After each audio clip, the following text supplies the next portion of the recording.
Hold on. The program's crashing. Lovely. Go in here.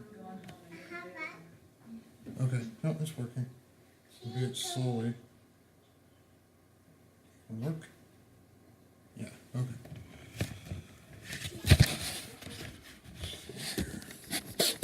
Yeah, make sure I can see everybody.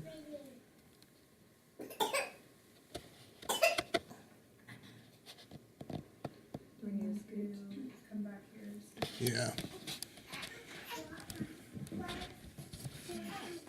Yeah, people are clearly visible. Cool. Well, Mom's very visible. Alright, should be good enough.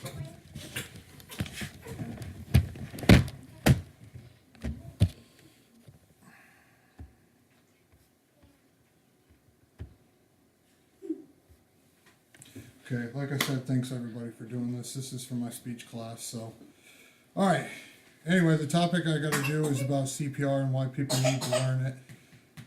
The big things we're gonna cover is obviously who am I. Most of you know my name, but do you know what I do for a living and stuff of that nature. We're gonna skip over the second part. We're gonna talk about CPR survival rates with and without it, and finally why you should learn it. So, who am I? You guys all know my name. But what you may not know is I'm a nationally registered advanced EMT. I'm one of actually the only ones left in Coffee County that's nationally registered and certified.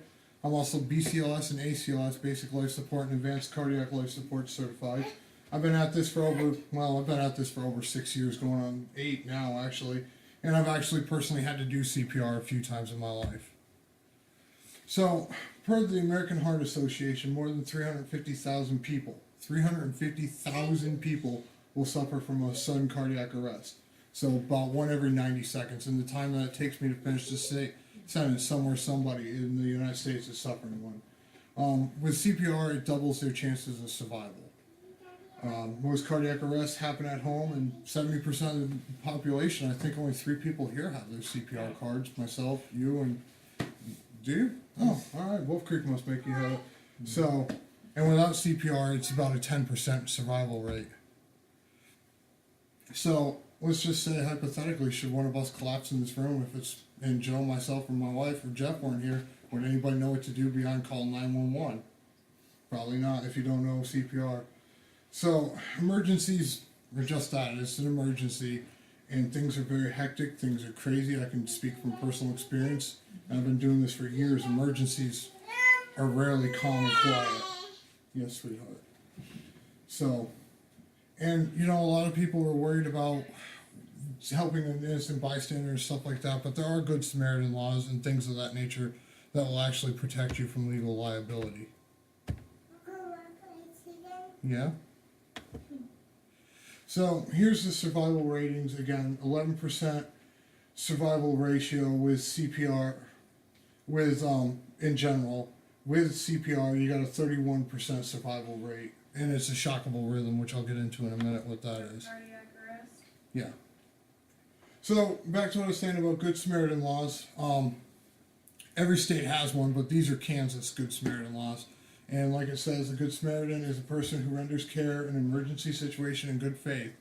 So, any one of us in this room is technically, by the state of Kansas, a healthcare provider, as long as you're CPR certified or first aid certified, per Kansas State Assembly subsection 65-2891. It defines what a healthcare provider is. Any person who has a valid course of CPR and first aid approved by the American Red Cross or the American Heart Association is considered a healthcare provider and is covered under this law. Now, this law only protects you from liability from rendering care, but not against gross negligence. Which gross negligence means you furthered the injury. You did something that a reasonable person wouldn't do in this situation. I'm not really going to get far into this, but this is how it applies. Good Samaritan laws apply to an AED. If you use one, there's provisions, you know, protecting you from any liability in using one. So, what exactly is CPR? What we're talking about here today.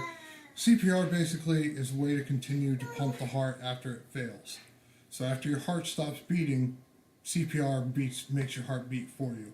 It continues to allow oxygen-rich blood to reach your vital organs and stops organ failure. It won't restart the heart. It's almost, I think there's a 1 in a billion chance that it'll restart your heart, something like that. But the reason we do it is it perfuses the organs. It keeps organs alive. It gives you a chance of survival. And an AED obviously helps restart the heart to a normal rhythm. Now, an AED, automatic external defibrillator, and what it does in a nutshell is it determines the heart rate and its rhythm. And if it's necessary, it will shock it, sending you from fibrillation into regular rhythm. So that's why they call it a defibrillator. There's only 2 rhythms that are actually technically shockable: ventricular fibrillation and ventricular tachycardia. Now with VFib, the heart has 4 chambers, and the bottom 2 are your ventricles, and in VFib, the heart is literally just quivering. That's all it's doing. It's quivering. And in ventricular tachycardia, it's those 2 bottom ventricles are just beating extremely fast to the point where there's no blood return. So it is a form of cardiac arrest. And like I said, it shocks the heart in an attempt to restart in a normal electric activity. This last part I always put in there because it drives me nuts in movies and everything else. The person is in flatline or asystole. You cannot shock that person. Well, you could, but it's not going to accomplish anything. There's no electrical activity in the heart to shock. So it's one of my pet peeves. So why should you learn? Why should you listen to me today? Because CPR does save lives. It really, truly does. And cardiac arrests most commonly occur in the home. So the life you save may be one of your loved ones or someone else's that you know. And CPR is not performed enough. 70% of the American population has no idea how to perform this very vital life-saving skill. And now we've gone to hands-only CPR, so you don't actually have to use mouth-to-mouth. The American Heart Association has determined that the oxygen in your blood is sufficient enough till I get there to keep you going, till myself, my brothers and sisters show up. So once your heart stops beating, organ death and brain death occurs within 4 to 6 minutes of it. So time is vital. Here is the cardiac chain of survival. Like I said, recognition and activation of the emergency system, call 911, immediate CPR, rapid defibrillation if possible, and then myself, basic and advanced life support. So, like I said, CPR has evolved from all kinds of stuff, from chest compressions, mouth to mouth, all that, to where we are now, which is chest compressions only. Like I said, there are laws in Kansas, Good Samaritan laws, that do protect you from liability. And people who receive CPR are more than likely going to survive than those who don't. And the life you save may be a family member. So the thing to keep in mind is CPR saves lives. That's what it does. That's its whole purpose in life, is to save people's lives. And I've done it many, many, many, many, many times in the field, over 20 different times now. And one of the things I can never stress enough is you're going to break someone's ribs. It's a fact. If you're not breaking ribs, you're not doing it right. CPR is literally pumping someone's heart for them when it's not working anymore.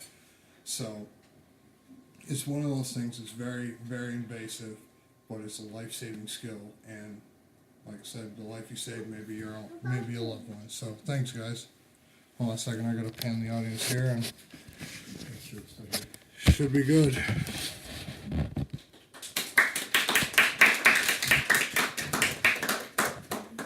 Where did I get you? Yeah, there you are. Okay. Yeah, I think so. Good enough. Good Addie, Joe.